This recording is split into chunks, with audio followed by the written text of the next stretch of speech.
Assalamualaikum warahmatullahi wabarakatuh. Waalaikumsalam. Alhamdulillah pada kesempatan ini saya akan coaching pasca observasi yang sudah saya laksanakan 2 hari yang lalu dengan rekan sejawat untuk memenuhi kebutuhan tugas saya sebagai calon guru penggerak angkatan ke-9 Kabupaten Banyumas. Pada kesempatan ini sudah hadir Ibu Tipi, Ibu Mariam, selamat datang Bu.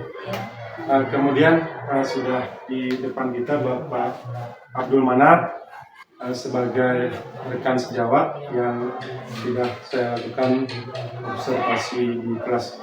Langsung saja Pak, diskusi kita pada kesempatan ini seperti kita ketahui bahwasannya tujuannya ini adalah untuk mengevaluasi proses pembelajaran di kelas. Sejauh mana sudah perkembangan yang sudah Bapak lakukan dari pra observasi kita kemarin.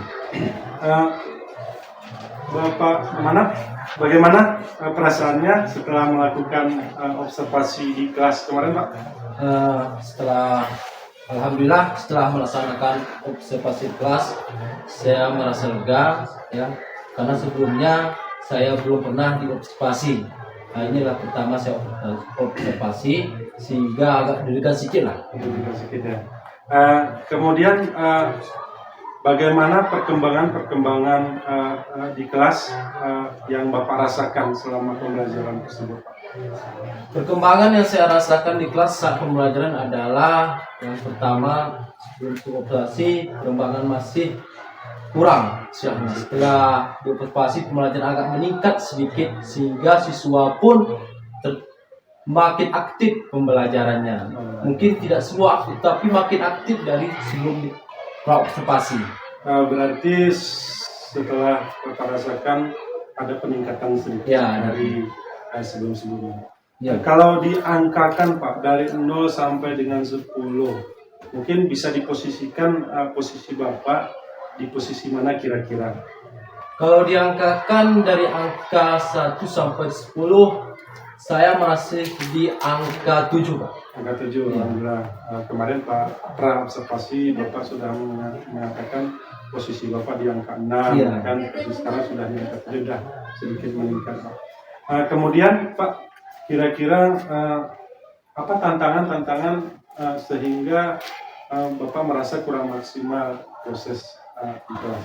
Pertama, tantangan yang saya hadapi saat observasi yaitu kan saya ini mengajar PJOK, Pak. Ya, PJOK. PJOK itu otomatis kita harus sesuai dengan ada alat. Seperti semalam itu tentang kebugaran yang kita kebugarannya semani. Di sana semalam tuh siswa ini saya bawa di lapangan, Pak. Di lapangan. Semestinya siswa itu belajar di ada seperti matras, Pak, kekurangannya. Kalau di lapangan ini kan contohnya saya suruh push up, otomatis tangannya sakit kena lantai. Itulah kendala yang saya. Yang itu ya, apa namanya, matrasnya. Mungkin Bapak bisa mengambil inisiatif ke depan supaya proses pembelajaran ini maksimal. Kira-kira apa rencana Bapak untuk memaksimalkan yang selama ini kurang?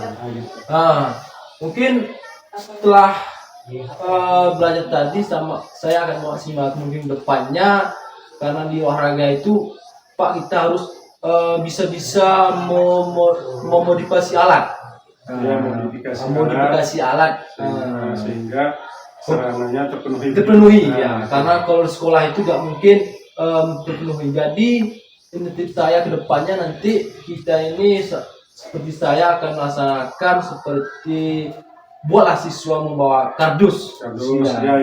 Memanfaatkan apa yang bisa dimanfaatkan. Sehingga tidak langsung ke lantai, Pak. Ya adalah sedikit. Itulah depannya.